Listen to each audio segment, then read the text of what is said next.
Welcome everyone to Gamer Meld. As you can see already, this is a talking head video, but don't worry, I'm gonna have a normal video tomorrow. There's just some news that I really had to talk about. So for those who haven't kept up with the world of cloud gaming, probably because it's been nothing but a chasm of empty promises, but if you haven't, you may have missed NVIDIA's GeForce Now service, which has actually been in beta for 7 years. And as of now, NVIDIA has officially launched the service.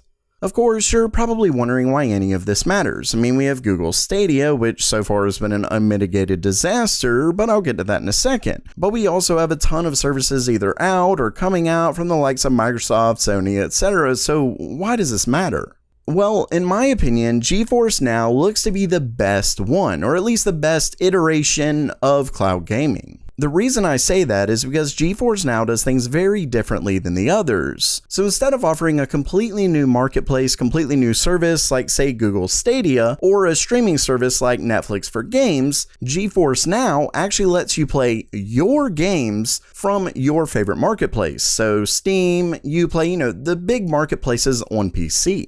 And what's awesome is that you can actually play the games you own on GeForce Now where you left off, meaning it actually brings over your save data from, that you have with Steam and things like that, and brings it over to GeForce Now so you can just keep playing where you left off. And personally, I think that's why it was so easy to bring movies and TV shows to the cloud. Unlike movies or TV shows where it's, TV shows are long, but Episode 2 is Episode 2. Games can be, 30 hours, but you actually make them your own. So your 30-hour version of the game where you're in 30 hours is going to be very different from someone else's 30 hours. So it's not like you can just restart over, like go to episode 7, because episode 7 is always the same no matter who watches it. But with games, you make them your own. So it isn't the same 7 hours, so you just have to start over when there's a new service. Well, this actually lets you effectively, from what I understand, actually go back and forth. So take that and contrast it with, say, Google Stadia, and it's a completely new service, which you have to pay $130 to get into, mind you. Then you have to pay full price for the games, so it isn't a streaming service like Netflix, even though that would somewhat be difficult as well, but you actually have to pay for these games again. It's a completely new platform, and you have to pay for it if you want 4K, or really that's your only option right now. Plus, it's an unproven model that's actually not worked well at all in the past, and while it's backed by Google, the company is known for just dropping products at the drop of a hat, no matter how much it costs them to begin with. Google Plus, they just ended it. Yeah, it kind of sucked. No one really cared for it. But at the same time, they've done this 100 times over. There was a recent texting app that they got rid of that had insane amounts of downloads. So it really doesn't matter. If it doesn't meet their exact expectations, they'll drop it. And if they do that, you're out of luck. All that game data that you've done, unless they somehow try to work with publishers to move that over, but I highly doubt they would do that, all of that was for nothing. All the time you spent on that game, nothing. You can't just go over to another service, and even if you have to buy it again, you can't just get right back to where you were. And that's a major issue.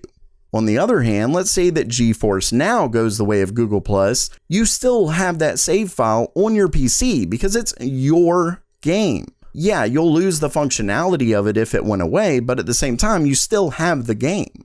Plus, they have a free version that they're actually offering right now, unlike Google Stadia. Okay, so with all that out of the way, I will say that there are a couple negatives. For one, it does require some fairly decent internet speeds. For example, if you want 720p at 60 FPS and 25 megabits per second for 1080p at 60 FPS. And as far as I can tell, there is no 4K version available.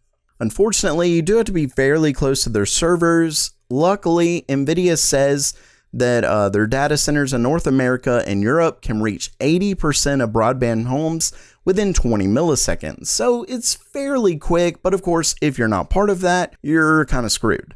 Another downside, from what I understand, is that while there are quite a bit of games, hundreds or possibly even thousands in fact, not all of them are on here, and it seems like a couple hundred or so they have actually cached in their server, but if they do support it, but it's not cached, you actually have to download it when you're in that service. So that would obviously make for a pretty major issue having to do that every single time, but we'll have to see how this goes. From what I understand, quite a bit of the major titles they obviously support right now.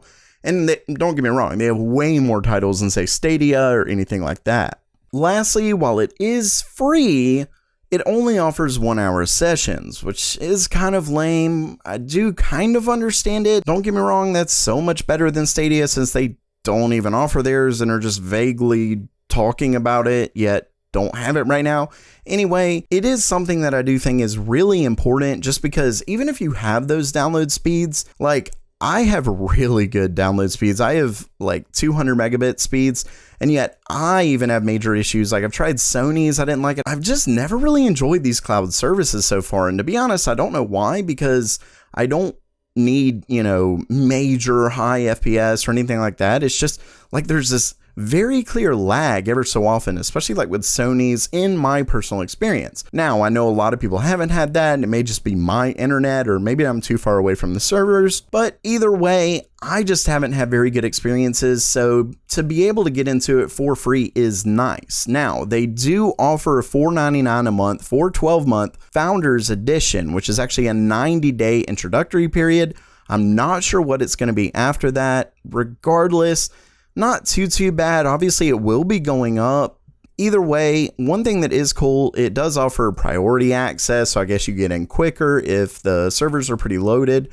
But then you've got, they actually offer ray tracing, which is pretty interesting, and you don't have to have ray tracing on your PC. Remember, this is all of the actual processing that's being done is done on their servers, and then the feed, just like Netflix, is just basically sent to you through the internet. That's why you can play it on pretty much anything. With that said, the major downside here is that it's extended session length, which is 6 hours from what I've read. And 6 hours, that's plenty of time, but at the same time, it may not be for some people. I mean, 6 hours is plenty, but just knowing that I have some kind of limit to me is just a little bit annoying.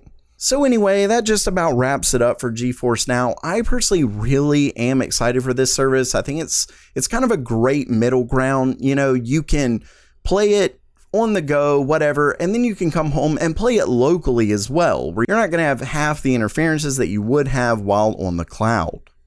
But of course, that is just my opinion. Let me know what you think down in the comments below. Do you think that this is going to be a better business model than, say, Stadia, which looks like it's not going to be around for much longer? I don't want to say that for sure, but it's not looking good for the platform so far. Anyway, let me know about that. And if you liked the video, please subscribe. And as always, have a great day.